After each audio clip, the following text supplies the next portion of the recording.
Look how good you look.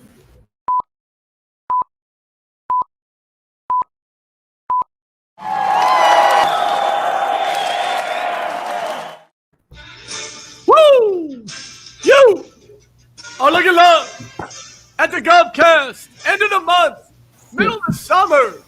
Smart people on the show today. We're going to do intelligent things today, not like our normal buffoonery. We're actually going to have a real sales conversation about real stuff. So stay tuned. Who is that? Is that Andrea? Is that Andrea? I was here last week. I know, but that was on like what was it? Webinar time. That didn't really count. We couldn't freestyle. But you look so good. Your lighting looks so good. Yeah, well, some guy got it. Got it for me. Got a circle light making it happen. Now, I was saying, if only we could add a nice little filter on this, we'd be all set. We got it. It should be in the box. Just keep unpacking. There's, I think, orange and clear, all kind of stuff in there. They'll just send you a circle light. Why don't you introduce yourself? You've been gone for so long. People forgot who you were. What's happening? I don't even feel like I've been gone, but it sounds like you missed me. Steve tried to give away your spot over and over. He took applications. He's like, Gray's not even here. He was trying to get even for all the return. He was like, is she coming back? Oh, he's starting to pop. Well, I'm back. I was in Syracuse for a week, and then I was in North Carolina. So, I don't know. In Syracuse, there's not really much to do. And then in North Carolina, there's a lot to do. So, I was out for the last couple weeks, but I'm back. Which was better? They were different. She was at her in-laws. Look at her picking her words quietly. By the way, all the things Steve said about you, the beautiful part about this, it's all recorded. You can go watch it. And then Steve's cat Mia is also doing big things. So Stevie B, you want to introduce yourself? Tell people about you and the cat. Yeah, the cat has my back, literally. She watches my back every day, hanging over there. Mia's relaxing. Evie's in puppy daycare because I normally walk her between 12 and 1 Eastern time. But I've given my time to you, the audience, to help you win sales, learn more about sales and government and all those good things we bring to the table. Steve has one puppy. You'd swear he has a whole cluster. One little dog that's like terrorizing his house. It's a lot of work. Two. Is she potty trained yet? No, she's insane. Do you see we're on the show when the dog runs in, Steven's like, what? 80%, I guess. Oh, that's good. Yeah. You know what you need to do? Not like anybody who's watching this cares, unless your dog's not potty trained. You should get a string and hang a bell on it. Have you heard this trick? I've heard of bell, but I've never learned more about than someone saying bell teaching. So it's honestly amazing. Our dog never had accidents in the house because of it. So you hang a string with the bell, hang it to your door, whichever door you normally take her out of. And it has to be like long enough for the dog to reach. And then every time we took Mello out, we would ring it and then take his paw and show him how to ring it. Okay. And then every time he had to go to the bathroom, he would associate that with the bell, with going outside. I promise it worked. No, I like that. People told me I try bell because I do reinforcement with treats. So anytime she goes out and pees outside, I'm like, oh, here's a treat. She pees inside, no treats. So I'm hoping that might help as well. Sorry, Jack. What do you want to talk about? I just wonder where it came from. Look, we had a whole pre-show. This is the new pre-show. How to potty train your dog. This is good. Top million. We're rising the ranks. That's here. way better. The topic of dogs, cats is way better than government and or sales. So that's super good. So what about the Olympics? Are you guys watching any of the sports? Can you believe some of the ones that are on there though? They have surfing that's new. Obviously, they've had a bunch of these like skateboarding and mountain biking. You just have to be good at something to get in there. I like that personally, right? Cool. Making the non-traditional. I feel like they're increasing their viewership with younger age. Back to the X Games era, just bringing that more to the limelight. Jack is not enthused. No crowd. It's hard to watch. Yeah, it's weird. That is the weird part about it. Yeah, true. Last night, little meltdown on the gymnastics team. That was sad. Then she announced today that she's going to be out for the rest of the time. Yep. Took a spot and then decided not to compete. Well, it's okay. People have things going on. Steve, did you not see all this stuff? I'm kidding, Jack. It's everywhere. You look left and right. Are you kidding? Look, Steve's like, I'm not touching this one. All right. Well, I don't want to touch it. Everybody that comments on it gets in trouble. Go to Twitter.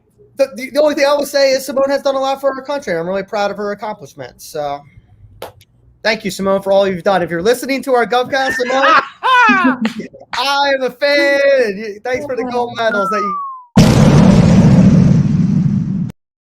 Look, just to stir the pot, all I'm going to say, if you say anything other than that, you're safe. That's the problem in today's media. If you say anything but that, you got that's so. Tread lightly. I'll just say there's another side to that story. But whatever. Hey, get all the way there and decide you're not going to compete. Already. All right, so what about, I think guest backstage. Yes, let's get back into our guests. So listen, today we're super blessed to have Steve Benson, CEO of Badger Maps, on the show today. And so we're going to talk about sales and how to coordinate it. So welcome to the show, Steve Benson. Thank you so much for joining us today. So, Steve, why don't you tell folks a little bit about your background? Because folks are like, maps, and then what's it have to do with sales? And so I know what Badger does is amazing. So why don't you tell folks a little bit about what y'all do? Sure. Well, I'm really excited to be here. My background, I was at Google for a while, and then about 10 years ago, I started this mapping company.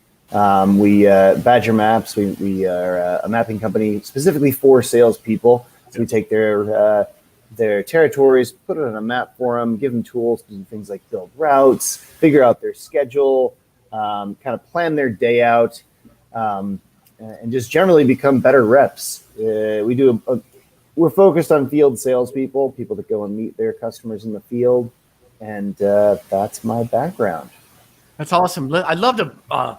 Steve's going to be super humble, Stanford MBA. So let's start from that point forward. But before we get there, listen, the maps thing's amazing. I'm old enough to remember you'd go to MapQuest, print out the map, you'd have it in your car, you'd be shuffling around. And God forbid if you had a detour, you're like, I'm so happy here. When you're in my sales career started, I think we actually had paper maps, unfortunately. So I driving around California with like a book of maps of California. It was at least you had a map, Steve. In my time, all we had was a compass, and we would just kind of look around and just figure out what in your time, I know you got no hair, bro, but you're not that old. Compass. So, Steve grew up in the Midwest, I think from Chicago, and then went to University of Wisconsin, then went to Stanford's MBA. So any thoughts about that time on the farm? I think obviously Stanford, amazing educational institution. Anything you'd share with the audience about your time at Stanford? Well, yeah. I mean, I guess the thing that's relevant here is that back in those days, we didn't have really much of a sales curriculum at all. There weren't classes, even at the MBA level, having to do with sales. But now a big development there is that now I think there's 100 colleges across the country that focus and have curriculums and in different elements of sales, which is so important because so many jobs that people have access to coming out of school ultimately are sales jobs in one way or another. Yeah. Amen. Yeah, it's so funny. I think sales historically stereotype gets bad rap. We've had folks on the show like Steve and Andrea, they'd be like, it's the worst perceived profession or that or a politician. Politics, the second worst perceived. Yeah. Depends on who you ask and what month it is. So neither one of those is great. So came out of Stanford and then IBM and then Google. So I'd love to hear some Google things. So I think you spent a couple of years in the Google world, and so that was share a little about that. So that was a fantastic time. It was a really cool company back in those days. They're still doing great. But that I was on a team that we, at the time we called Enterprise. Now I think they call it Cloud or something. But it's basically a team that was making software and selling software to businesses, organizations, governments. I did their first big deal with a state. So we sold the state of Wyoming cloud-based communication software, basically Gmail and collaboration software. So Google Drive, and that was probably like 2000. I don't know, 9, 10. Yeah. So it was the first big first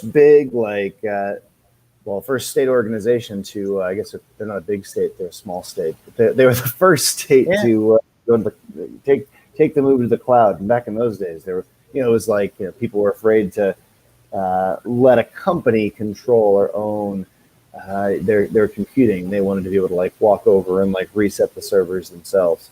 Yeah. So- I think we've had some guests. We've talked about that deployment in Wyoming a couple of times. That's amazing. That story is amazing.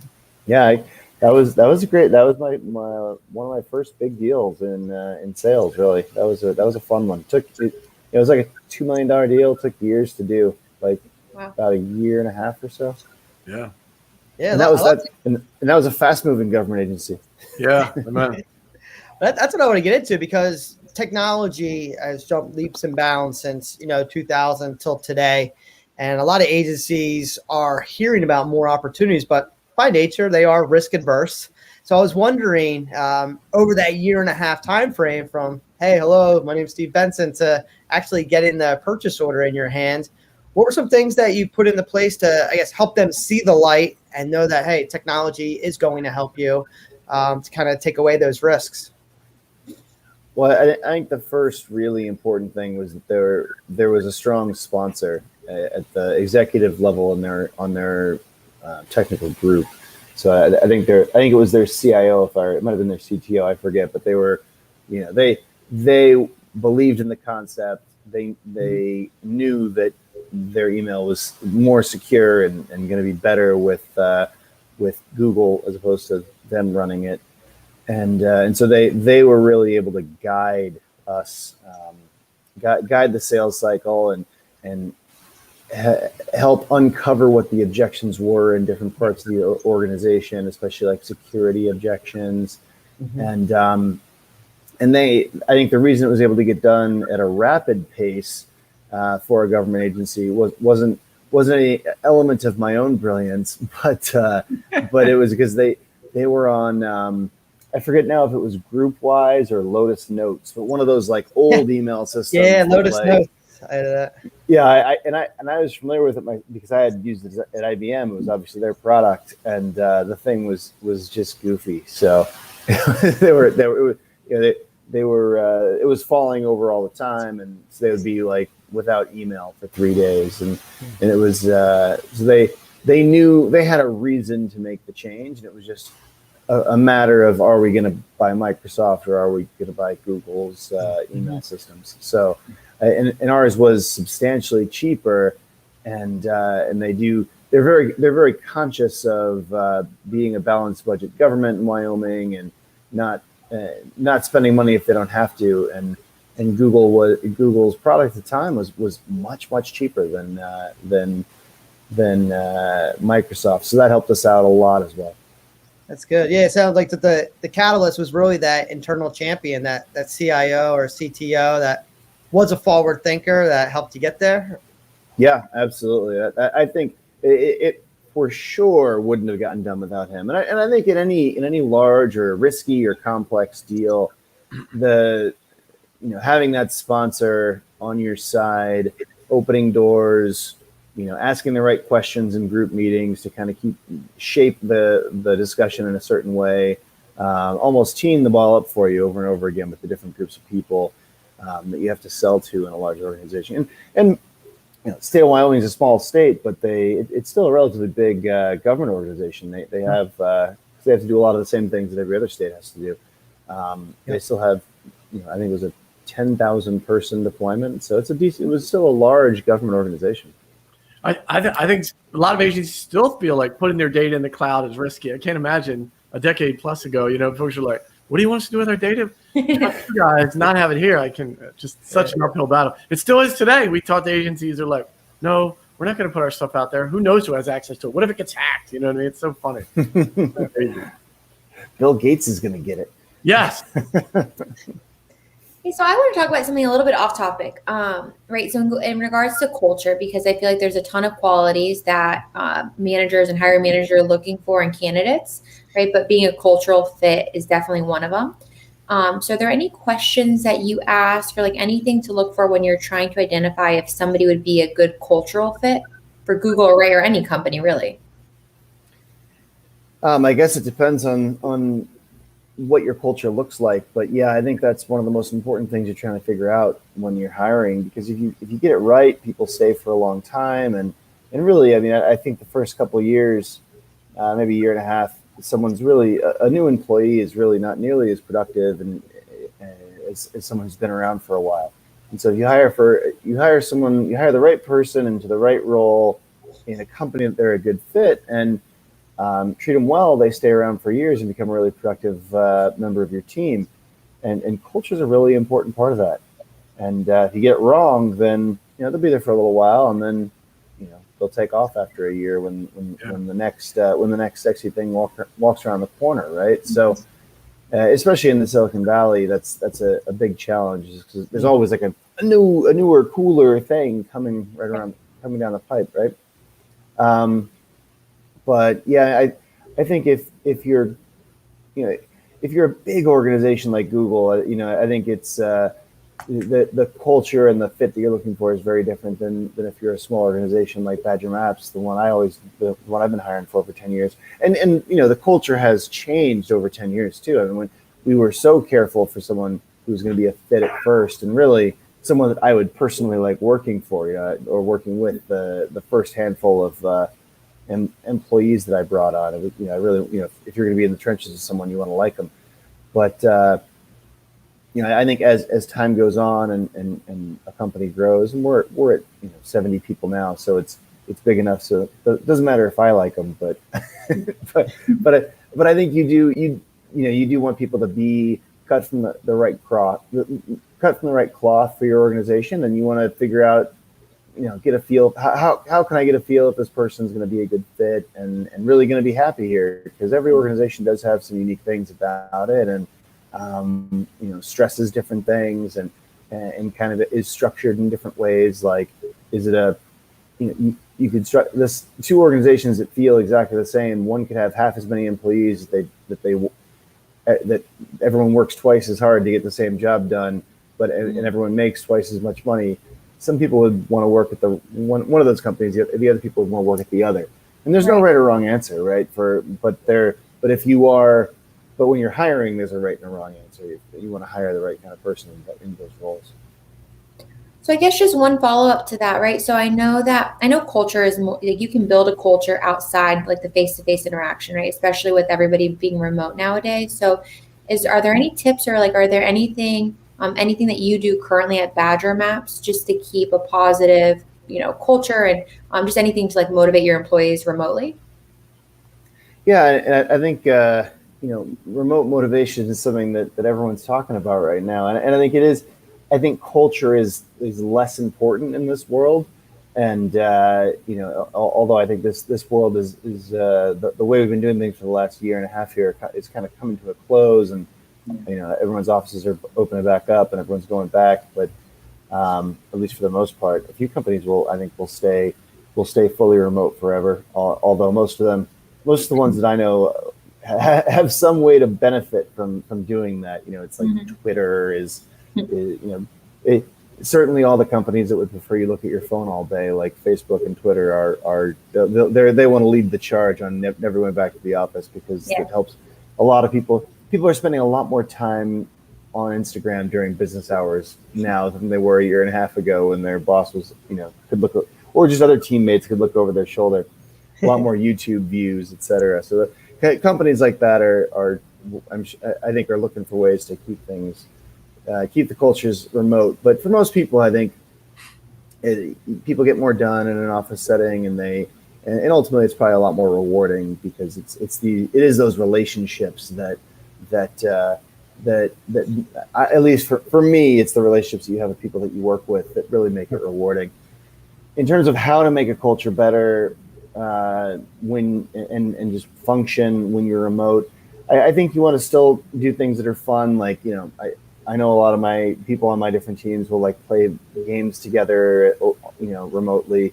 Less so now, I think, but when the world was very shut down, just to have something to do, they would do it, have a group call and play video games and stuff together.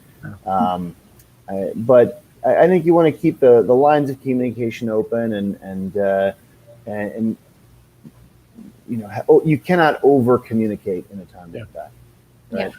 So I think that's really the key to having, and you are to some degree leaning on the culture that you had. I think now, right now, the thing people will be looking at is how can we transition back what was great about our culture, what should we leave behind, what have we added, what could we add, as we shift back into kind of an in-person type world. I think it's so interesting when these companies are making these grand announcements, like we're always staying away, work from home, or we're coming back forever. And I think the reality, none of us know. You know what I mean? None of us know 3 years what the new norm will look like. And I think it's interesting. I guess it's a PR effect, recruiting. Like we're staying away forever, and you're like, you can't. All your product development, if it all goes to crap, that will not be true. So it's just funny how folks unnecessarily commit, but it's so interesting.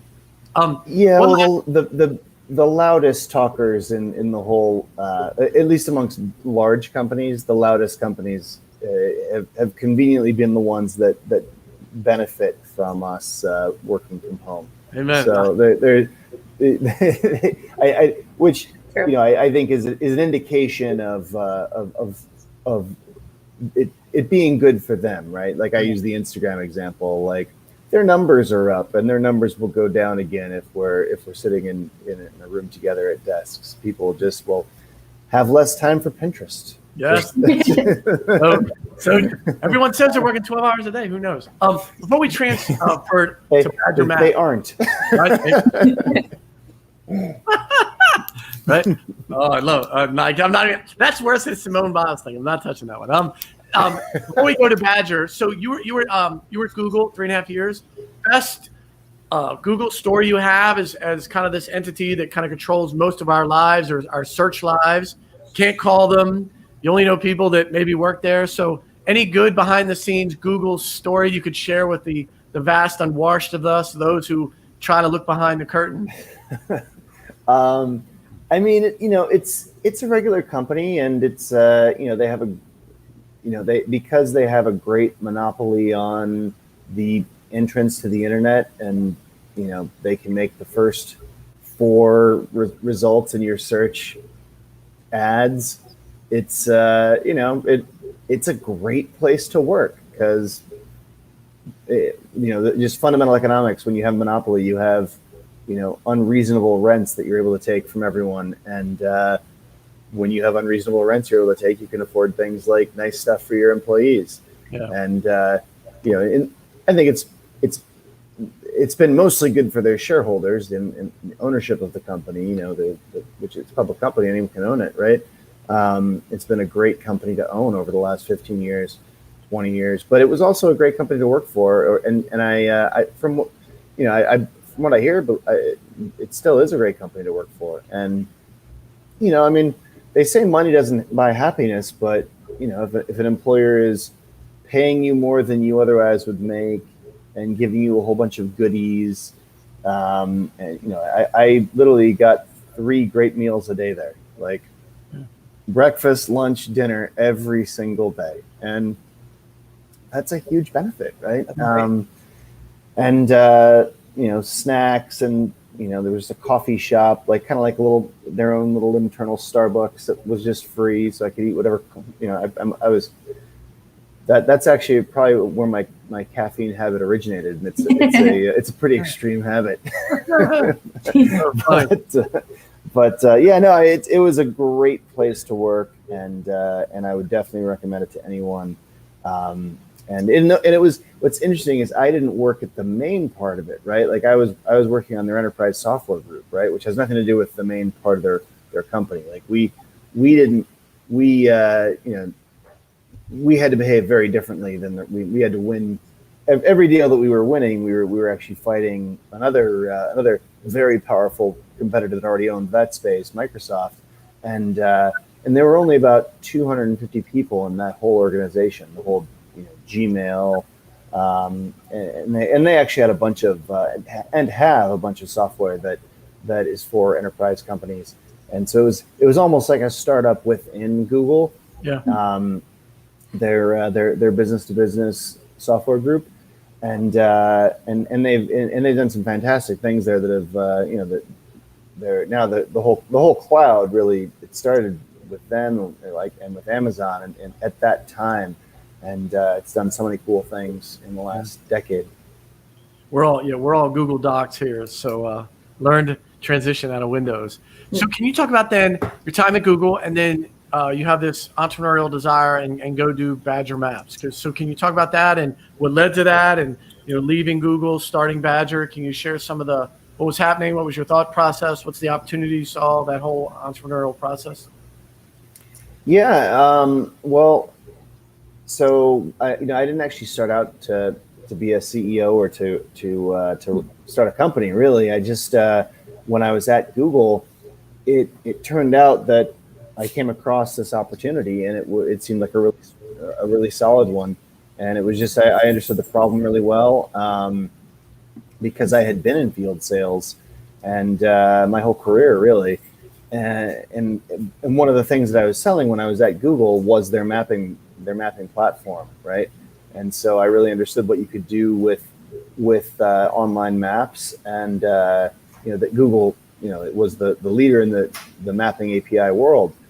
So I understood that piece. I'd worked with mobile a ton, mostly on the Android side, but also with iPhones, and I understood there was kind of a confluence of, well, because of what you can do with mapping software and how fast these mobile platforms are developing, we're going to be able to solve some really important problems for field salespeople, who are one of the most important groups of mobile employees. And so, mobile and mapping and giving them that solution, you could very quickly envision or paint a picture for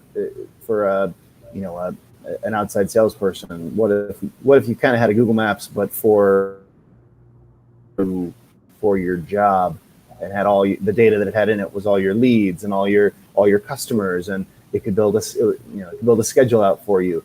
A field salesperson very quickly wraps their head around that and understands what you're doing. And it started out slow, right? It's a slow transition to start a company, because you kind of get the basic version. We call it the most basic version, like the essential thing that people would want to buy from you, and you get that out there. And for us, that was just putting their actual companies that they're selling to, or organizations they're selling to, on a map. And the first probably 2 years of the company's life, it was just doing a very basic thing, but even solving that basic problem was very helpful for people. And then as we got more engineers and kind of built things out, we were able to solve a bunch more problems for them. That's good. So I'd love to understand more. Just during times, people went from outside to inside, and as a sales manager, and you're a CEO running a company, what would be some big differences, I guess, with an outside sales manager versus an inside sales manager? Is there any light or data that you've gathered doing those studies? Yeah, and obviously our product is just for outside salespeople, because if you're inside, you don't need a map. You can you dial the phone, you can call Hawaii 1 minute and New York the next, and London the minute after that. But I think that there are a whole bunch of differences between managing an inside sales team and an outside sales team. Just a lot of that's access, and kind of to some degree gets back to the discussion we were having earlier about working remotely versus working in an office. Yeah. One of the big challenges of managing field sales teams is that they've always been remote, right? You're covering the company, you're based in Cleveland, and you're covering the country with your sales team. You've got 100 sales reps across the country, and they're never in the same room except for once a year, right? You bring them all in for the sales kickoff, but that's an inherently challenging thing to do, and it's why sales is structured the way it has been historically. It's hard to motivate, it's hard to manage people who aren't in the same room with you, as the world has found over the last year and a half. But the way they did it with field salespeople is they gave them skin in the game, and that's why there's a commission package ratio of 40-60 or 50-50 or 60-40, and so if you're paying people half based on their performance, then that's the motivation. And I think historically, inside sales managers, it has been because everyone's in the same room making calls. It's been easier. I think that everyone deals with the challenges that field sales managers have dealt with for forever. The last year and a half, they've been dealing with those challenges. But I think that's really one of the biggest things is that everyone's in the same place versus, field sales teams are inherently remote. And I think that, it's super important, given that historically that field sales managers actually get out into the field with their teams, do ride-alongs, spend a day in the field with this rep and then a day in the field with this rep, and kind of spend. I mean, no one should be sleeping in more hotels than a field sales manager, right? Like that's and I think that kind of across the board, you see that with field sales managers, if they are getting out there, getting their fingernails dirty and really connecting with their reps, understanding their problems, understanding what they're facing, and that's hard to do in a remote world. Yep. Yeah, good tips. I've got one, right? So in most, if not every sales organization, you've got your top reps, and then you've got your bottom reps, or ones who are struggling more. And so I think as a manager too, sometimes it's hard to find that balance between who do you spend your time with, right? Because the struggling rep needs more of your time, but then at the same time, you want to make your top rep feel as though they're, acknowledged and, whatever. So I guess my question would be, how do you find that balance? Well, I guess when I was at Google, actually, I remember my manager sitting me down and saying, I have a lot of problems. You're not that problem. Just let me know, to the best of your ability, what deals are coming in when the next 6 months, because this is a tight year. But so I guess his philosophy was ignore the top reps and just ride the bottom reps like they're horses. I wouldn't say that's necessarily the best strategy. I think you want to enable your top reps to be even more successful, because a lot of your best deals are going to come through them, and a lot of what's most important to the organization is going to flow through those top reps. A lot of sales organizations you see end up kind of 80-20, where you've got 20% of your reps doing 80% of your revenue. Especially and that especially you see in companies where there's a handful of really large deals that really make or break the organization. But I think you have to figure out what do your top reps need from you, right? And they probably don't need as much traditional management, but they may need executive air cover. They may need support from the other pieces of parts of the organization.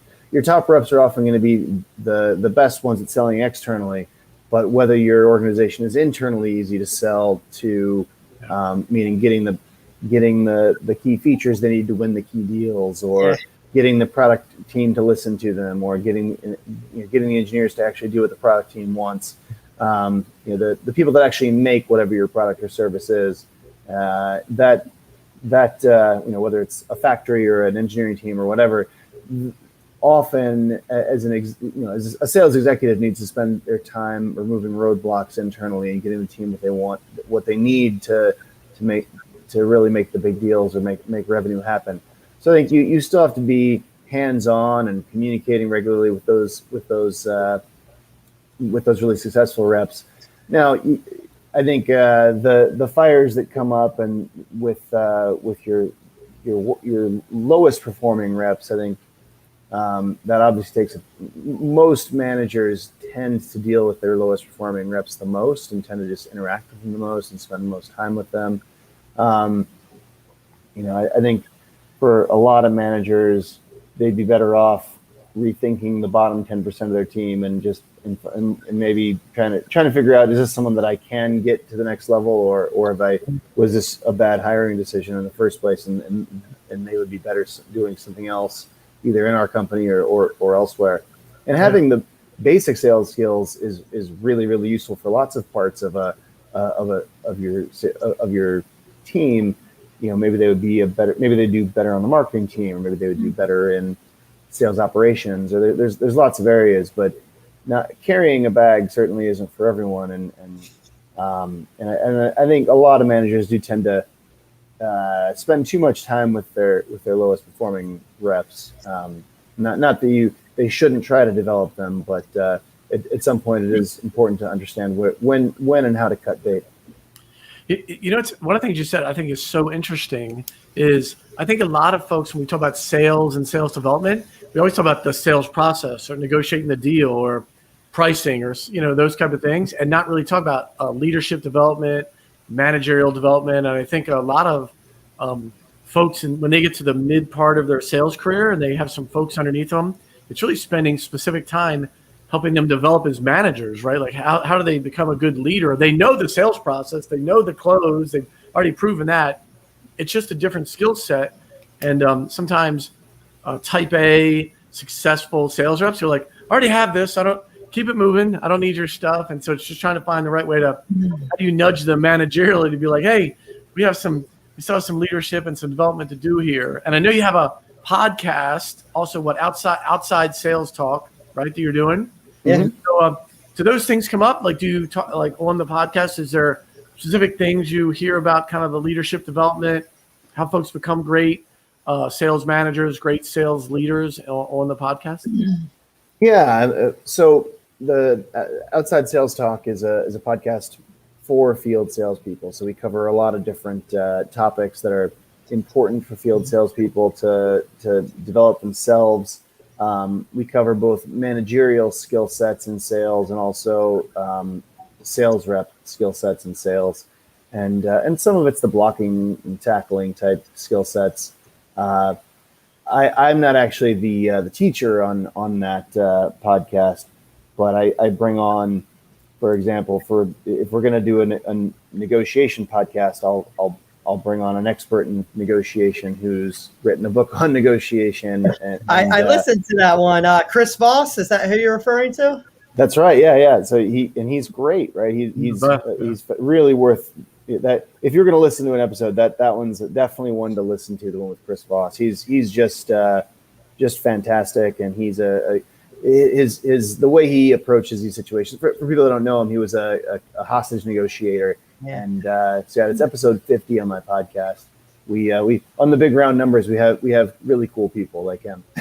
so yeah, no, and that's generally how I've structured that podcast. Is I bring people on and then I interview them about a variety of skills or whatever they're an expert in. Like I brought Joanne Black on to discuss how to get referrals, and she's literally written 3 books on how to get sales referrals that are really good books. I've actually read them, and they got a lot of great ideas. And but to hear her kind of break down that whole discipline in an hour on a podcast is really fantastic. And so that's kind of been my goal, is to bring and I've kind of got an advantage in doing this, because I started something called the Sales Hall of Fame years ago, and so because I started it, I know all these people who are in the Sales Hall of Fame. And so then I bring them on the podcast to teach these different skill sets.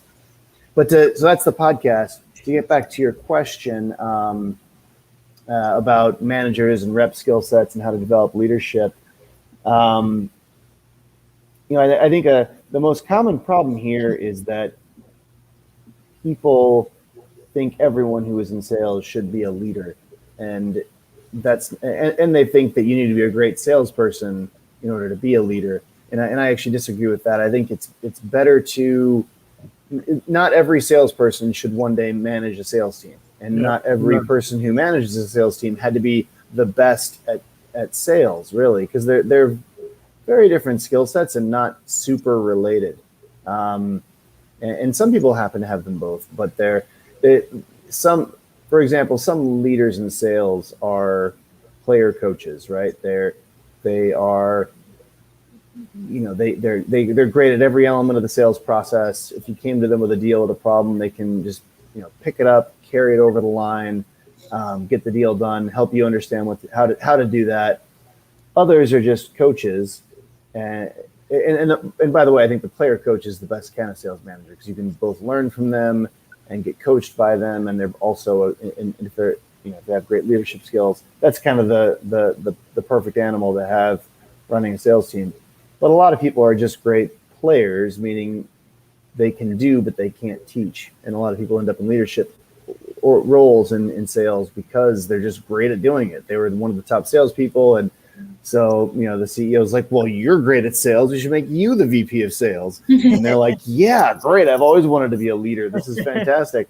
And they get in that seat and they actually don't know how to run. They're not actually a great leader or manager of people or coach of people, but they are great at closing deals. So that they often don't scale as leaders and don't do well in that role, because your job is no longer to close the key deals. Your job is to help the entire team be the best they can be, identify where people could be better, identify how to teach them to be better, how to coach them, be able to see what's wrong, and frankly, build the team is one of the best and most important skills, is actually picking the right people to play on the field. And so anyway, that's one way you can go wrong. And the other way that people go wrong in sales leadership, I think, is by being too much of I call too much of just a coach and not a player. And I call those spreadsheet managers in general, where they are great at reporting up the chain. Here's what's going on the team. Here's the numbers, reporting the numbers, but they don't really. If you haven't carried a bag, if you're not good at carrying a bag at a certain level of proficiency, it's hard to identify why other people aren't developing, or why they're not succeeding in sales, how to help them, how to connect them with the knowledge, that sort of thing. So true. That's good. I know you were touching upon it before, but your podcast and Hall of Fame, this is all outside of Badger Maps, which is your full-time company. So taking those leaps and bounds, just I think over the past couple of years, just curious to know how you find these people, right? Like, to get Chris Voss on your podcast is amazing. Like, did he reach out to you? And the second question, I guess, would be to get those lists. Like, how do you find candidates for your Hall of Fame in the sales categories? So the Sales Hall of Fame,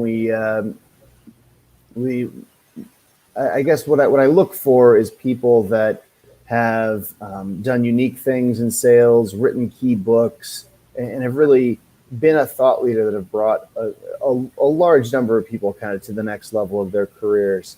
And kind of, I kind of look at it as like a curriculum. Like, I try to cover everything, right? So like, I'm going to have some episodes on negotiation, and so I kind of look at, well, who do I think is the best thought leader in sales negotiation, and then I only get a fraction of the credit here. I mean, I have a whole team that does this, and because they are separate from Badger, but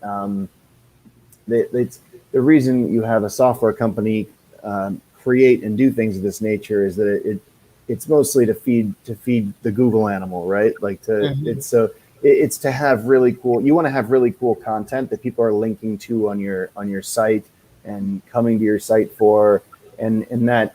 So, all the people that are kind of visiting just for that, it helps the other part of the site too, which is, we want to sell this mapping software. Yep. And so even though they're technically different and have nothing to do with each other, they still serve the same customer, and so they're and also they both serve Google, right?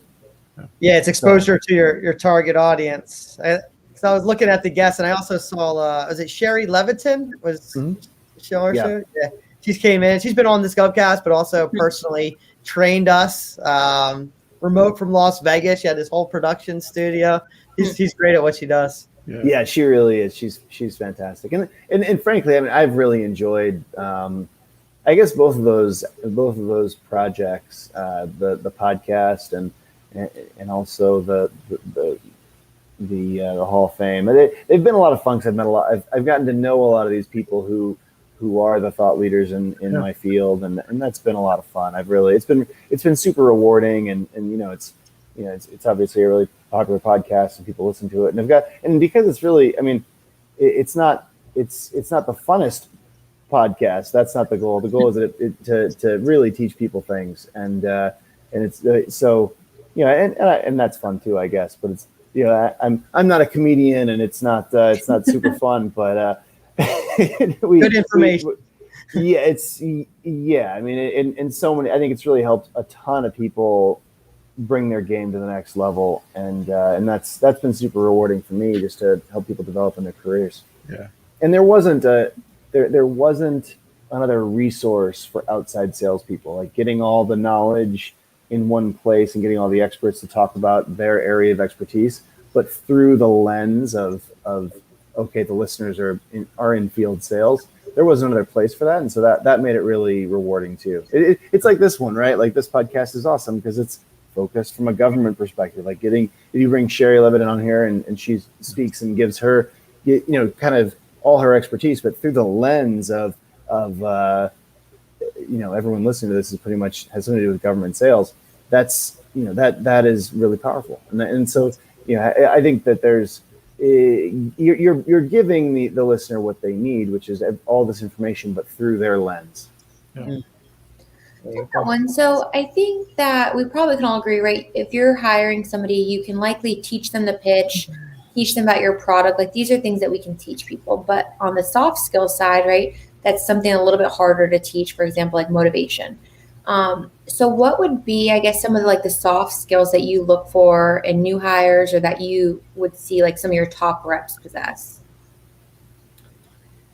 I think curiosity is one that people don't look for nearly enough in reps, right? So the easiest thing to look for to predict their future success would be their past success selling to similar customers. I think you can sell totally different products, but if you're selling, training materials to the government and then you're selling software to the government, I think the key is it's pretty similar because it's both to government agencies and your contacts. So if you're selling, I sell this to all the local government agencies in the state of Arizona. I've been doing it for years. It's an easy transition to train that person on this new product that they'll be selling. That's any organization should be set up for that. It's harder to teach them the blocking and tackling sales skills. It's harder to make them a great negotiator. It's hard to, and in terms of personality characteristics, I think curiosity is so important because it leads people that are curious just spend more time asking questions and the right questions, and they seek to understand. And that's not something that you can train, really, right? I think that if you're a curious person, you genuinely want to know and understand your customers, understand their problems, it makes it a much smaller leap to actually be able to solve their problems with your product or service. Sure. No, I love that. That's super good. Steve, can you, how can folks reach out to you? Give us the commercial on Badger, and then how folks can reach you. So the commercial, I guess if you're in field sales and haven't checked out Badger Maps, definitely check it out. It'll get you driving a lot less windshield time, and seeing better customers. It has a bunch of tools to focus your time and energies on the right customers, and get you places on time, get you home for dinner on time, build out a schedule for the day that makes sense. And, you just get more done with a plan. And we've got a lot of tools to make that plan automated and a lot easier to do and spend less time planning. So definitely check that out if you're in field sales. In terms of getting a hold of me, and I guess to find out more about that, go to badgermapping.com. That's the website. We've got free trials, and it's only like $50 a month. So easy to find, easy to pay for. In terms of getting a hold of me, best place is probably LinkedIn. I'm on there all the time. So just search Steve Benson, Badger Maps. I'll pop up.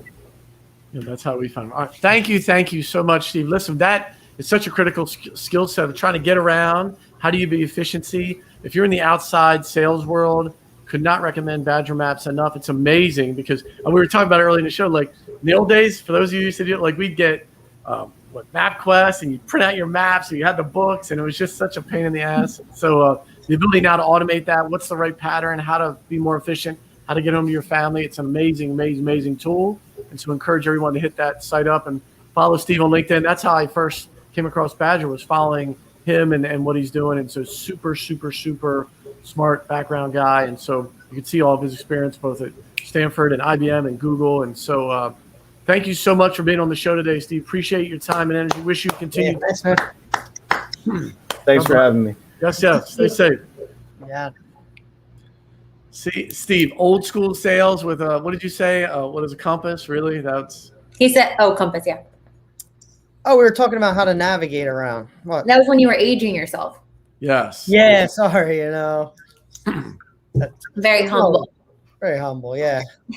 So I love it. Like Steve is so not you, Steve. The other Steve is so some of the things he just rolls by. He's like, oh yeah, I was in Stanford, worked for Google, was at IBM, CEO of my own company now, and so super grounded guy, super smart, and just had a ton of success. And I would just say for anyone that's not been out on the West Coast, it's just a different world. The world in Silicon Valley and the West Coast is so different. As somebody who spent most of my life on the East Coast, I went out there for a couple of years, both for grad school and spent some time in Silicon Valley during the .com era. And it's just a different world. Like the opportunities, all the companies, like you use all the stuff, you're like, oh yeah, there's headquarters, there's Apple, It's like a tourist. It's like in DC, you go see the monuments, Silicon Valley, you're like, oh, headquarters here, headquarters there. So you know something? Today was a first for something on the show. I've never heard you say a curse word. Oh, I know. Oh, I heard that too, Dre. Summer, just trying to mix it up for the summer. I had to add some. Had to add a little It's something. free game. Bring all the language next week. Had to be Gary V. Too much Gary V. Getting in my head. So, any last words, Dre? Anything else you want to go over? No, I think that was good. I took some notes. Great, Stevie B. I got a workshop coming up. I think something coming soon. Coming soon, next month, Jack. We're a ways away, but mark your calendars, save the date. It's not a wedding invitation, but we are having a free workshop. So it'll be on August 18th at 12 noon Eastern time. So I won't be promoting it, but this is the first big announcement. You go to GovSalesUniversity.com/webinar and register today for the upcoming event. Workshop or webinar?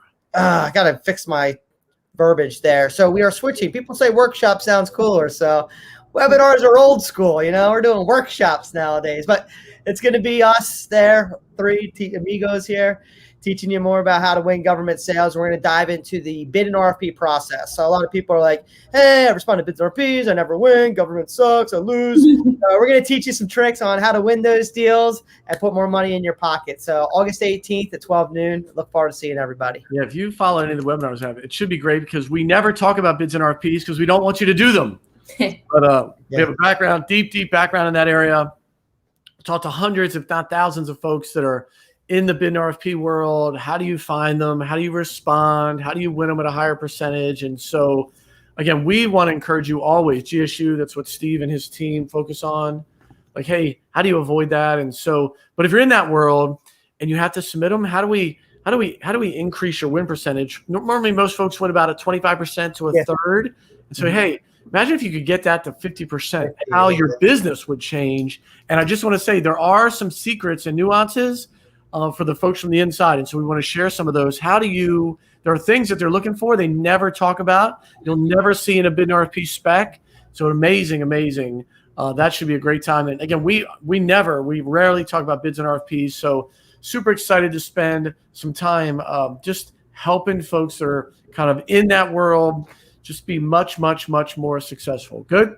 So listen, enjoy the rest of the Olympics with no crowds. Hopefully Biles gets home safe. And so see you all next week. Have a great end of the month. Enjoy your summer. Don't work too hard. God bless.